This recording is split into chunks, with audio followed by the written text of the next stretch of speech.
Okay, Freunde, es ist soweit. Ich muss es leider sagen, aber meine Hand ist momentan absolut im Arsch. Es ist so bitter, Season 15 hat gerade gestartet und ich kann so gut wie gar nicht zocken. Ich habe ziemlich starke Schmerzen bei so ziemlich jeder Bewegung. Ich habe das Gefühl, dass es leicht besser wird. Aber naja, gut. Scheiß drauf, das soll überhaupt nicht das Thema sein. Freunde, wir machen jetzt so eine kleine Reaction Week. Ich hoffe also irgendwie, dass dieser Content euch auch gefällt. Was ich bisher gesehen habe, ist, dass ihr das wirklich ziemlich feiert. Von daher gucken wir uns heute 35 Apex Legends Tipps und Tricks an. Instantly Improve in Season 15. Dieser Titel könnte von mir sein. Von daher hoffe ich, dass wir hier so ein paar neue Sachen lernen. Und wir gucken einfach mal, was ich weiß, was ihr wisst. Schreibt auf jeden Fall in die Kommentare, was wusstet ihr und was wusstet ihr nicht. Was hilft euch wirklich weiter. Von daher reacten wir jetzt einfach mal auf ein Tipps und Tricks Video. Habe ich auch noch nie gemacht. Stelle ich mir aber so ganz spannend vor. Von daher, Freunde, quatschen wir gar nicht lange. Los geht's. Das Video ist vom TimProVision. Das heißt also, wer ihn noch nicht kennt, gerne mal auf seinen Kanal gehen. Aber ich denke mal, viele von euch kennen eher ihn anstatt mich. Los geht's. Let's get right to it. Our first tip is actually something Travel I don't time. think I have ever seen anyone else do. Just how long is it going to take you to get to the center of the map from those edge spots? I have outlined on screen the fastest traveling paths from those corner POIs all the way to the middle where Okay, das ist also ganz geil, wenn wir jetzt sehen, wie viele Sekunden wir von einem bestimmten POI, da ist das Breaking Wharf, Backup, Tomo, Bionomics, wie lange wir brauchen zur Mitte der Map, ne? Die meiste Zone geht ja immer in die Mitte. Super interessant, wusste ich absolut nicht. 93 Sekunden. 79 Sekunden.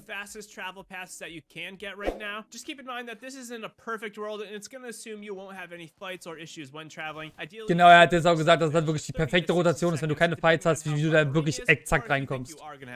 You've probably started to realize there are Jump a and few glow. spots on Broken Moon that have this bluish glow to prevent you from falling to your death or taking some damage like you would on World's Edge. The most significant spot is around the core. If you are in the middle looking for a swift exit, you can slide out and onto the sides as pictured here on screen. This will prevent you from getting that slowdown effect and pretty much just getting beat as you are floating through the air. Wusste ich absolut auch nicht, dass du dementsprechend raufgehen kannst auf dieses, ja, hinter diese Turbine, damit du halt nicht so hochgeschleudert wirst, damit bist du einfach ein bisschen schneller.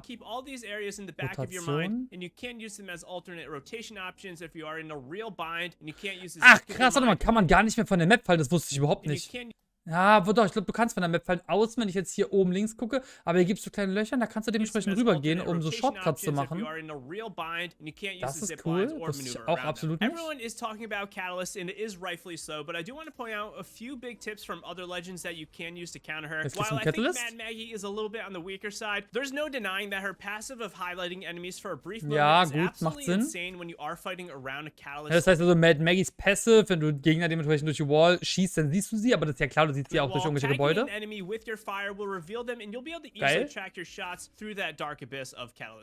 We all thought Seer's ultimate was going to be canceled out by Catalyst Wall, but it appears that is not the case. Seer's tactical is still blocked by Catalyst Wall, so that is a nice counter. However, Seer's passive heartbeat sensor still tags and picks up enemies through the wall, which Warte mal, also jetzt Seer Passive geht noch, sein Heartbeat, aber seine taktische Fähigkeit geht nicht oder seine Ulti geht nicht? Seer's Tactical ist still blocked, also wird immer noch blockiert. Okay, das heißt also wahrscheinlich ist seine Ulti und seine taktische Fähigkeit blockiert, aber sein Heartbeat, also seine Passive, funktioniert immer noch. Okay. Crypto. Habe ich auch schon herausgefunden. Das ist klar, ja. A quick tip for her passive in the spikes. For one, shooting around the spikes and on the ground does nothing to destroy it. The only way to break through this is by shooting down the orb that sits in the middle. Ja, okay, das wusste ich auch bisher. This makes quick work of these traps. Das heißt also, sei ihr komischer Nagelteppich, da musst du wirklich auf diesen Orb, auf diese Kugel in der Mitte schießen, sonst geht der Nagelteppich nicht kaputt. Genau, ne, also hier wisst ihr wahrscheinlich auch schon alle, dass man wirklich in der Mitte auf diese Kugel schießen muss, sonst verschwindet der Teppich nicht. And it isn't getting mass. For whatever reason, Catalyst Audio with her abilities really does mess up the game quite a bit, so getting rid of these abilities is definitely going to help you. A second tip for Catalyst is that she can actually sling the spikes very similar to how players would vert nade. This is a great tip to help get enemies peeking on height to back up or slow them down and get a little damage while you push up or follow up with an actual vert nade. Gut, okay, also das einfach nur, dass man halt wirklich auch die Granaten nach oben schmeißen kann. Wie so eine Sky Grenade kannst du auch dementsprechend diesen Nagelteppich, ich weiß gar nicht, wie die taktische Fähigkeit von Kette das heißt, werfen. Doorbait. Catalyst's reinforced doors, Catalyst and her squad can still open those block doors, and it makes for a real easy counterplay when they do see you back off of the door, because you don't want to waste that extra time to kick the door down. Now more than ever, it is vital to always have a grenade, so you can't. Okay, gut, das heißt, er redet einfach nur davon, dass er dementsprechend die Teammates die Türen aufmachen können. Waren mir bisher auch absolut bewusst. Zip Rail Jump, ja, kenne ich auch schon. And now the zip rail jump. Broken Moon has an insane amount of zip lines and zip rails that makes having this technique. Das heißt also, dass ihr wirklich attached und jump gleichzeitig, dann springt ihr wirklich richtig hoch. Kann bei vielen POIs echt richtig gut sein. Absolutely vital. The main benefit of this is that you will get a substantial amount more height when you are jumping off of the zip. Genau, muss das so wesentlich höher jumpst. Zip line or rail, and then instantly double tapping jump as fast as you can. Doing this successfully will launch you up. I again stress the importance of this because there are so many spots where you can use this jump to quickly get to roofs of buildings. Ja, das ist richtig nice. Also wirklich eine wichtige Mechanik, die man beherrschen muss. Landing on Broken Moon is still being developed. I can already tell you the hot drop spot is absolutely Terraformer. Ja, Terraformer lande ich immer. Wusste ich auch schon. And it's kind of split up between 3 or 4 sides, a top middle level and a bottom middle level. You'll want to land here if you do want a nice chance at dropping a 20 bomb. The backup spot for me seems to be the core cultivation and Atmos station, but this seems more so. Das sind so im Endeffekt die beiden Spots auf Broken Moon, das Fragment absolut ähnelt, ne? Looting on Broken Moon is actually pretty great compared to what we have seen in the past from other maps, but some POIs can still be slightly sparse. One thing that you do need to know is that the center of most of these POIs on Broken Moon have a ton of loot, and some of it is even high tier. I do have a few spots to recommend wusste ich auch nicht. for you though. For starters, the back of production yard is absolutely wild. Not only does a beacon spawn here a lot of the time, meaning you can get instant ring information, the amount of floor loot is absurd. So ein paar High-Tier-Loot-Spots und vor allem ein paar sichere Loot-Spots, die wirklich gute Loot droppen. Most people are going to the center or to the two large side buildings in the southeast and not flying over the central core area. The third I do want to recommend is all of the Da lande ich immer. Terraformer. Ja gut, den kannte ich schon. Hot, meaning easy access to kills. The lower platforms seem to be fairly reliable spot to get a fine. Ich kriege auf jeden Fall meistens immer Waffen, aber manchmal habe ich da auch Pech. The fourth and final spot to check out is going to be the buildings around cultivation. These buildings are pretty large and you'll have 4 different building options to land at. Boah, hat er mega gechoked mit seinem Aim.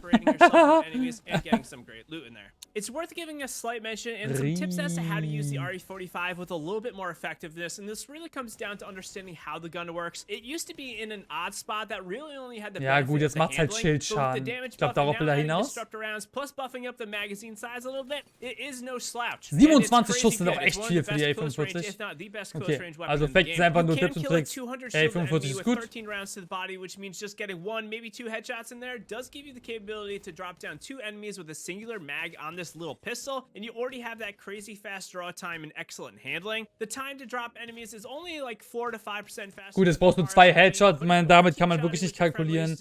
Aber A45 ist echt eine gute, starke Waffe, jetzt wieder gewonnen. Care pack. For the Rampage, if you are unaware, the Rampage straight out of the care package now comes charged up. I still think that the Rampage is overly not that great of a weapon to use all game long at least, but if you are fighting around a care package, which does happen fairly often because it is a spot of congestion, you may be wise to pick it up and quickly use it to mow some enemies down since it is okay, gut, rede also nur davon einfach, dass die Rampage jetzt eine gute Waffe ist, weil sie direkt gecharged ist. And ready to go. A second thing to this, and one thing that you may not have realized, is that both the Rampage and now the Sentinel actually function slightly different with their charge up features. The Rampage will never lose a charge unless you are actively firing it, which is great to extend its use and not waste. Das heißt also, wenn du einmal die Rampage auflädst, dann bleibt die ganze Zeit aufgeladen. Nur wenn du schießt, dann wird dementsprechend diese Aufladung verbraucht. Sonst wurde die ja immer so ein Stück für Stück verbraucht. Das ist jetzt nicht mehr so. It might just be a placebo effect, but it seems that the charge up from the Sentinel loses its charge a little bit slower right after you do charge it up, which will be a little bit more friendly when you are opening a fight as you charge it up a little bit earlier and you don't need to worry about it going down pretty quickly. And both of these guns will now let you charge up before their current charge is out, which is also nice if you are about empty and you don't want to wait for the charge to go away or you don't want to just shoot rounds to have the charge go away. We still have a lot more to talk about, but if you are enjoying the video, do me a huge favor and hit that like button. Find others to play with in there, chat with myself and the community. I do want to suggest a couple spots that are highly fortifiable for you ranked grinders out there. The first is going to be cultivation, and in general, the donut type buildings that are on Broken Moon. I'll go one step further to say that specifically the large building in the center of this POI is very good. There is a very limited access to the underneath central area as there's only 2 doors to get access to this middle from the inside. Dass man da landen sollte, oder dass es da gut ist zu fighten? But they're not quite as high, and the center is not quite as fortifiable. The main reason these buildings are so good, though, is that you can stand on the sloped part and absolutely get crazy head peeks. Okay, gut, der redet, glaube ich, einfach nur über die Häuser, die man dementsprechend halten kann. Wenn man die Zone halten kann, sind die Häuser wirklich gut. Genau, wusste ich schon, weil ich da richtig gut im Headset sein kann, weil das halt einfach eine Neigung hat und du kannst wirklich Millimeter genau deinen Kopf zeigen, siehst aber den kompletten Enemy. Also sehr guter Spot. The majority of the zip rail stations, these stations are already perched with a vantage point over a lot of the surrounding low grounds, and many of these have protection from the back due to where they are positioned next to the mountains and other terrain. If we look inside the buildings, and specifically on the bottom floor, it's extremely good. There's only a couple doors to get access on the ground floor, and there is the back stairway, which allows for great visuals while also having a complete safe spot. Gut, sag also dafür, dass jetzt hier wenig Türen sind. Ich finde, oben sind 4 Türen. Also ich finde die Häuser auch richtig scheiße. Ich finde, du kannst eigentlich von überall gepusht werden. Has 4 doors, and this can be a problem. And the best thing you can do is to try to keep enemies away from the building completely by utilizing some head glitching from the balcony. Nein, würde ich jetzt gar nicht so mit dir mitgehen. Ich finde das Haus eigentlich ziemlich scheiße.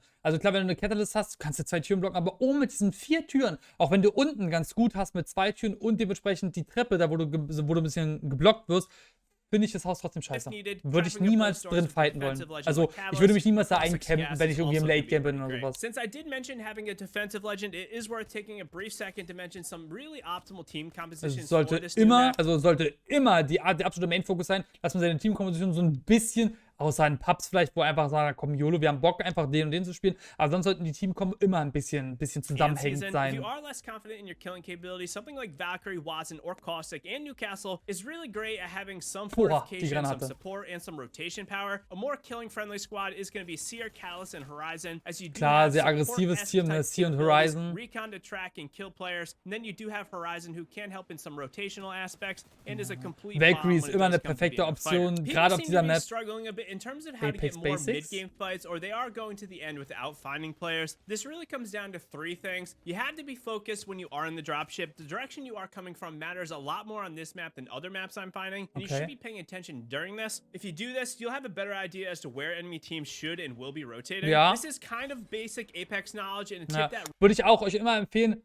Also gerade wenn man jetzt im Ranked, also im Pub sehe ich das auch ein bisschen anders, da bin ich auch ständig am Machen am Tun, aber im Ranked Konzentration und zwar von der ersten Sekunde an. Wenn du rausdroppst, bist du konzentriert, du bist da, du guckst nicht mehr auf dein Handy, du machst nicht mehr auf deinen dritten Bildschirm irgendwas. Konzentration, du bist da, du guckst dir an, wo sind die Gegner, wo landen sie, wo fliegen viele hin und vor allen Dingen von wo könnten Gegner kommen. Das ist das A und O. Gebe ich Ihnen absolut recht, Basic Knowledge ist wirklich super wichtig. Like why? To rotate on foot. I don't know why I need to say this, but Broken Moon has zip rails. If you aren't playing to the map's strengths and landing or rotating around on these, then that's more on you than the map. The third is going to be okay, ja gut, okay, den lassen wir mal aus. This will massively affect how many fights you get, but if you want a for sure spot where people are going to just move to, you need to be going to South and North Promenade in the middle, obviously. It's also worth stating that if you want to avoid fights, you shouldn't travel through this middle POI, or you need to be making sure you are quickly passing by and not getting held up by looting in here. It's just a death trap, I find, and you're better off staying on the side. Stimmt, also hier habe ich auch schon so oft gefightet und hier kommt wirklich ein Team nach dem anderen, das heißt zwischen Norden und Süden. Da sollte man, also wenn man da landet, relativ schnell looten und dann sollte man get out of here, wenn du nicht die ganze Zeit Third Parties willst. Kann ich absolut bestätigen. Ist mir auch schon aufgefallen. Also immer wenn ich Fights suche, gehe ich hier hin. Wirklich, das ist ein Safe Spot, um Fights zu finden. I have quite a few tips and tricks for the zip rails, but the first being is the attachment points. Every square icon on the map is a spot with a small jump pad to boost yourself up onto the rail. The second is that mobility. Gut, das habe ich jetzt so noch nicht beachtet. Ja, genau, das ist hier nochmal so als Quadrat, als Rechteck, whatever, eingekachelt ist. Ja, logisch. Cool.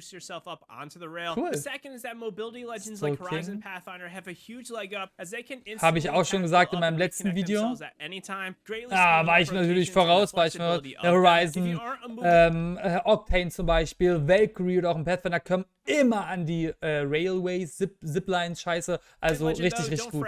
Climb Spots.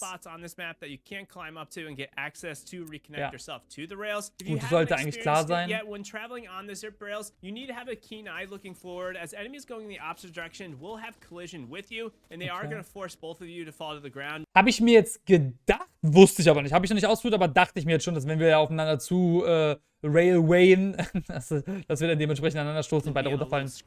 When coming out of the zip rails, I find it's better to jump off right before you do get to the end. Mache ich immer. Ja. Immer Feuer, okay, gut, ja. Wusste ich auch schon, wichtiger Tipp, ne? Auch generell in allen Ziplines springe ich immer Feuer ab, weil du hast einen leichten Slowdown und vor allen Dingen kannst du, wenn du Feuer rausjumpst, genauso kontinuieren, wie du es haben willst. You can better slide yourself and keep your momentum up, and this is especially true if you are approaching someone at the end and you are looking for a fight. You can breach into their area pretty quickly if you do jump jump off just a brief second before. The audio this season seems to be messed up more than normal, but you will want to be intently listening for a humming sound. You can hear enemies traveling on the zip rails from quite far away, and this humming is more than likely someone on a zip rail. There's a couple Okay, gut, also dass wirklich seine Ohren aufbehalten sollte, die ganze Zeit konzentriert sein sollte, weil gerade dieses Geräusch, wenn Leute von der Zipline kommen, ist scheinbar ziemlich laut. Kann ich soweit auch bestätigen. Aber ja, ich glaube, darauf achten wir so oder so schon intuitiv. World Traveler. Landing spots and looting spots I do want to mention that are in relation to the rails. The first is the southeast and west of Atmos Station. These rail stations easily give you access to the entire east side of the map and easy rotation. Ja, stimmt. Eine riesenlange Zipline oder Railway oder Transportgleise, wie sie auf Deutsch heißen. Get yourself all the way across the map to the Alpha Base. Ich bin dann auch immer am gucken, so, okay, warte mal, welches Railway oder welche Transportgleise kann ich jetzt wohin, wann verwenden? Da ist es gut, wenn man natürlich einfach einen Überblick hat. Guck mal hier, auch hier.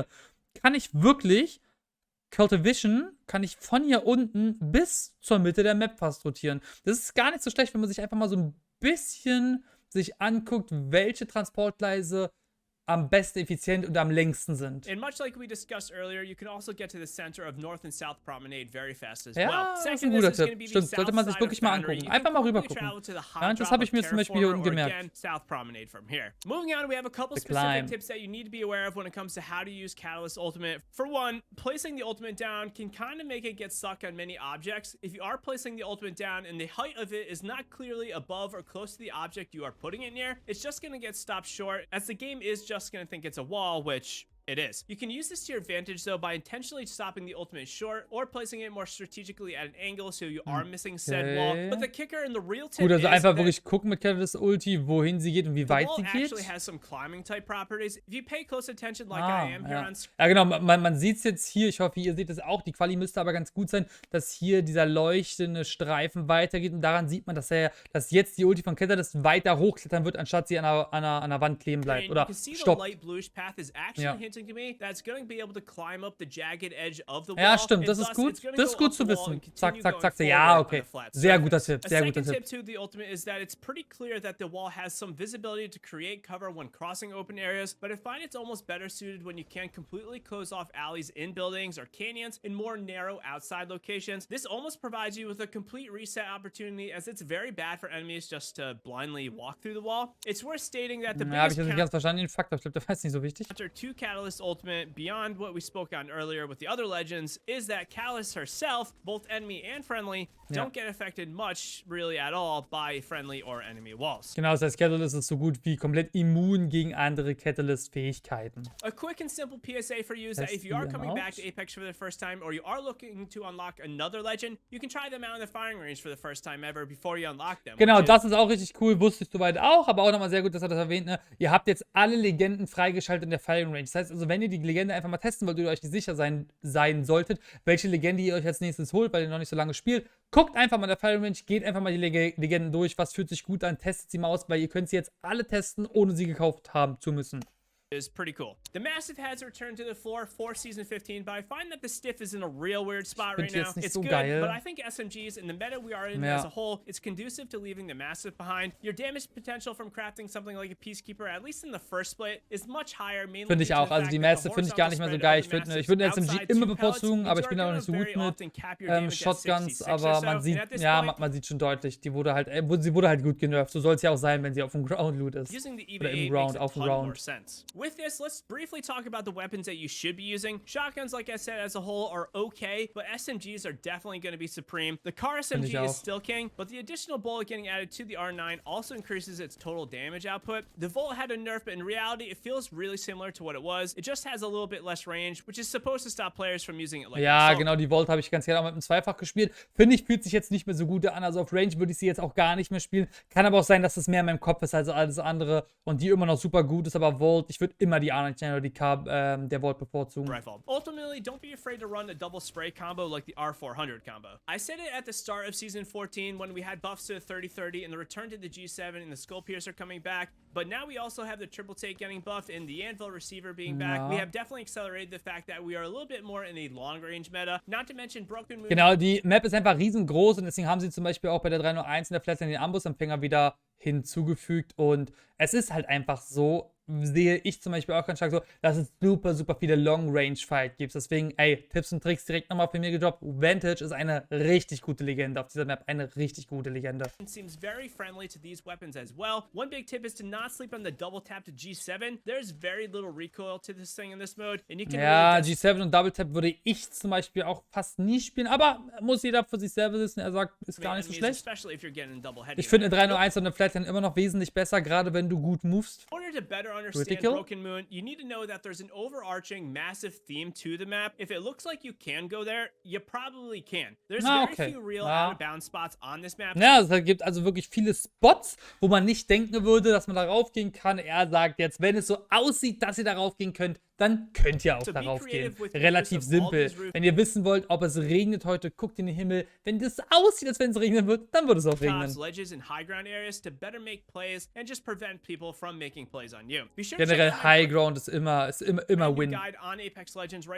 Okay, GG, schönes Video. Das waren 35 Apex Legends Tipps und Tricks. Schreibt mir gerne mal rein, was wusstet ihr noch gar nicht. Aber es gab auf jeden Fall ein paar Sachen, die ich auch nicht wusste. Von daher, ey, wieder was gelernt und mir bleibt nichts weiter zu sagen. Leute, abonniert auf jeden Fall diesen Kanal, wenn ihr Bock habt auf weitere Reactions. Und Leute, bald kommen wieder richtig knackige Gameplays. Stay tuned, macht's gut, vielen Dank.